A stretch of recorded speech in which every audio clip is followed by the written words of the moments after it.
کبھی بھی اس سنت کو اس طریقے سے جاری نہیں کر سکتے تھے جسے نبی علیہ السلام نے اس طریقے سے مشروع نہیں فرمایا. یہ حضرت عمر کے ماننے والوں نے حضرت عمر کو بھی بدنام کروایا ان پہ جھوٹ باندھ کے. السلام علیکم دوستوں، کیا نماز تراویح پڑھنے والے جو لوگ ہیں وہ بدعتی ہیں؟ کیا واقعی نماز تراویح پڑھنا بدعت ہے؟ تو اس طرح میرے دوستوں، اگر جو نماز تراویح پڑھتے ہیں وہ لوگ جہنمی ہوئے. نبی کریم صلی اللہ علیہ وسلم نے فرمایا کہ کل بدعت ضلالہ وکل ضلالۃ فی النار، کہ تمام بدعات جو ہیں وہ گمراہیاں ہیں اور تمام گمراہیاں جو ہیں وہ جہنم میں لے جانے والی ہیں. دوستوں، یہ ایک بات جان لیں کہ بدعت کہتے کسے ہیں. ایسی چیز دین میں ایجاد کرنا جو نبی کریم صلی اللہ علیہ وسلم کے زمانہ اقدس میں نہ ہو، بدعت کہلاتی ہے. دوستوں، بدعت کے حوالے سے بہت سے احادیث ہیں. نبی کریم صلی اللہ علیہ وسلم نے فرمایا من احدث فی امرنا ھذا فہو رد. دوستوں، اگر دیکھا جائے تو نماز تراویح جو ہے وہ نبی کریم صلی اللہ علیہ وسلم نے نہیں پڑھائی، اور نہ ہی میرے دوستوں نبی کریم صلی اللہ علیہ وسلم کے زمانہ میں نماز تراویح کا لفظ استعمال ہوتا تھا. تراویح کا معنی کیا ہے؟ تراویح جمع ہے ترویحہ کا. دوستوں، ترویحہ کسے کہتے ہیں؟ ابن حجر اسقلانی نے فتح الباری میں لکھا ہے کہ 2 سلاموں کے بعد، یعنی 4 رکعتوں کے بعد جب تھوڑی دیر آرام کیا جاتا ہے اسے ترویہ کہا جاتا ہے، اس لیے اس کا نام ہی تراویح ہے.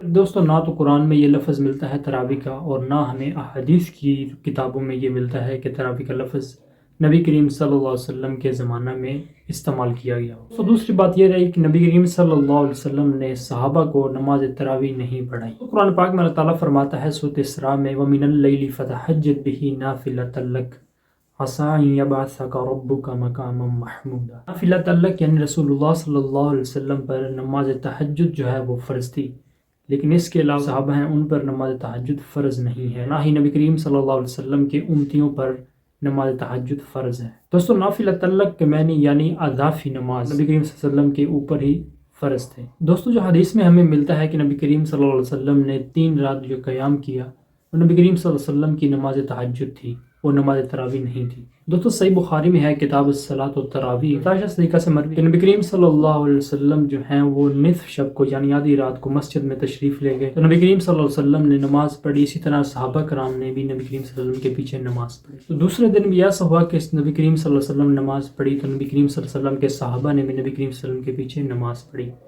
تیسرے دن بھی ایسا ہی ہوا، صحابہ کرام نبی کریم صلی اللہ علیہ وسلم کے پیچھے نماز پڑھی. تو چوتھے دن نبی کریم صلی اللہ علیہ وسلم کے جو صحابہ تھے وہ مسجد میں جمع ہو گئے کہ نبی کریم صلی اللہ علیہ وسلم کے پیچھے نماز پڑھنے کے لیے، لیکن نبی کریم صلی اللہ علیہ وسلم جو ہیں وہ مسجد میں تشریف نہ لائے. صحابہ کرام سے مسجد جو ہے وہ فل ہو چکی تھی. نبی کریم صلی اللہ علیہ وسلم مسجد میں تشریف نہ لائے.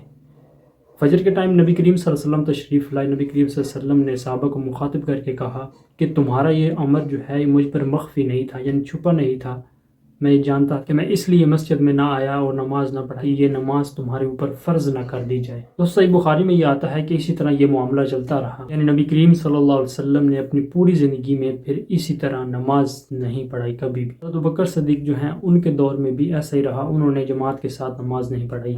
حضرت عمر فاروق کے شروع کے دور میں بھی ایسا رہا. حدیث میں آتا ہے کہ حضرت عمر فاروق رضی اللہ تعالیٰ عنہ وہ ایک رات مسجد میں تشریف لائے، دیکھا کہ صحابہ جو ہیں وہ الگ الگ اپنی نماز پڑھ رہی ہیں. حضرت عمر فاروق رضی اللہ تعالیٰ عنہ نے سوچا کیا ہی اچھا طریقہ ہوگا کہ اگر میں ان کو ایک امام کے پیچھے کھڑا کر دوں. تو حضرت عمر فاروق رضی اللہ تعالیٰ عنہ نے حضرت ابی بن کعب کی ڈیوٹی لگائی کہ وہ لوگوں کو امامت کروائیں، یعنی جماعت کے ساتھ وہ نماز پڑھائیں. اس طرح میرے دوستوں ایک اور رات حضرت عمر فاروق جو ہیں وہ مسجد میں تشریف لائے اور دیکھا کہ امام کے پیچھے لوگ جو ہیں وہ نماز پڑھ رہے ہیں اکٹھے. تو حضرت عمر فاروق نے جب یہ دیکھا کہ تمام لوگ جو ہیں وہ ایک امام کے پیچھے نماز پڑھ رہے ہیں تو حضرت عمر فاروق رضی اللہ تعالیٰ عنہ نے فرمایا کہ نعم بدعۃ ھذہ، کہ یہ اچھی بدعت ہے. اس کے بعد حضرت عمر فاروق رضی اللہ تعالیٰ عنہ نے یہ فرمایا جو لوگ نماز پڑھ رہے ہیں اس سے بہتر نماز وہ ہے جو لوگ رات کے آخری حصے میں پڑھتے ہیں. اب دوستوں، ان دونوں روایات کو سامنے رکھ کر اہل سنت حضرات جو ان روایات کو دلیل بناتے ہیں کہ نبی کریم صلی اللہ علیہ وسلم نے 3 رات صحابہ کو جماعت کے ساتھ نماز پڑھائی تو وہ نماز تراویح ہی تھی. دوسری روایت یہ کہ حضرت عمر فاروق رضی اللہ تعالیٰ عنہ انہوں نے ایک امام کے پیچھے تمام لوگوں کو جمع کیا. اہل سنت حضرات ہیں وہ یہ دلیل بناتے ہیں کہ نبی کریم صلی اللہ علیہ وسلم اور صحابہ جو تھے ان سے یہ ثابت ہے کہ نماز تراویح جماعت کے ساتھ پڑھنا سنت ہے. یہ نبی کریم صلی اللہ علیہ وسلم کا سنت طریقہ ہے اور صحابہ کا بھی سنت طریقہ ہے. دوستو، یہاں پر ایک نقطے کی بات یہ ہے کہ حضرت عمر فاروق رضی اللہ تعالیٰ عنہ نے جب ڈیوٹی لگائی حضرت ابی بن کعب کی کہ لوگوں کو جماعت کے ساتھ نماز پڑھائیں، لیکن حضرت عمر فاروق رضی اللہ تعالیٰ عنہ نے اس جماعت کے ساتھ نماز نہیں پڑھی، بلکہ یہ کہا کہ اس سے بہتر نماز وہ ہے جو لوگ رات کے آخری حصے میں نماز پڑھتے ہیں وہ نماز اس سے بہتر ہے۔ تو فتح الباری میں امام ابن حجر عسقلانی جو ہیں وہ لکھتے ہیں کہ حضرت عمر فاروق رضی اللہ تعالیٰ عنہ جو تھے انہوں نے نماز جماعت کے ساتھ نہیں پڑھی، یعنی جب انہوں نے یہ کہا کہ لوگوں کو ایک امام کے پیچھے مقرر کر دوں حضرت ابی بن کعب کے پیچھے، لیکن حضرت عمر فاروق رضی اللہ تعالیٰ عنہ خود اس جماعت میں شامل نہ ہوئے،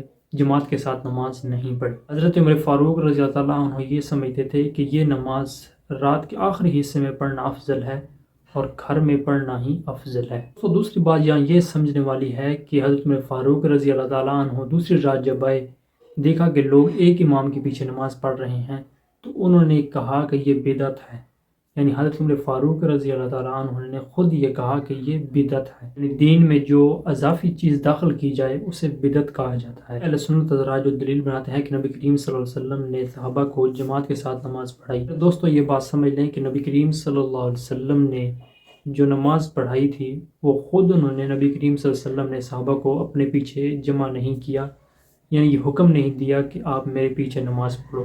تو ہمیں حدیث میں کہیں نہیں ملتا نبی کریم صلی اللہ علیہ وسلم نے صحابہ سے یہ کہا ہو کہ میرے پیچھے آپ نماز پڑھو۔ نبی کریم صلی اللہ علیہ وسلم نے نماز پڑھی اور صحابہ نے اپنی مرضی سے ہی نبی کریم صلی اللہ علیہ وسلم کے پیچھے نماز پڑھی، اور چوتھی رات نبی کریم صلی اللہ علیہ وسلم تشریف ہی نہ لائے، اور وجہ بتائی کہ اس لیے میں تشریف نہ لایا کہ مجھے ڈر تھا کہ تمہارے اوپر یہ نماز فرض نہ کر دی جائے۔ اس سے میرے دوستوں یہ ثابت ہوا کہ نبی کریم صلی اللہ علیہ وسلم کی جو یہ نماز تھی 3 دنوں نے پڑھائی تھی وہ نماز تہجد تھی، وہ نماز تراویح نہیں تھی۔ اور دوستوں بعض اوقات ایسا بھی ہوتا تھا کہ نبی کریم صلی اللہ علیہ وسلم جو ہیں وہ اپنے گھر میں نماز پڑھتے تھے تو نبی کریم صلی اللہ علیہ وسلم کی آواز جو ہے وہ مسجد تک جاتی تھی، تو صحابہ کرام نبی کریم صلی اللہ علیہ وسلم کی اس آواز کے پیچھے نبی کریم صلی اللہ علیہ وسلم کی اقتداء کرتے تھے، یعنی نبی کریم صلی اللہ علیہ وسلم کی آواز پر صحابہ کرام جو ہیں وہ مسجد میں نماز شروع کر دیتے تھے۔ اسی طرح میرے دوستوں اہل سنت حضرات کی جو کتاب ہے مصنف ابن ابی شیبہ، حضرت عبداللہ ابن عمر جو تھے جو حضرت عمر فاروق کے بیٹے تھے، قیام اللیل جماعت کے ساتھ نہیں پڑھا کرتے تھے۔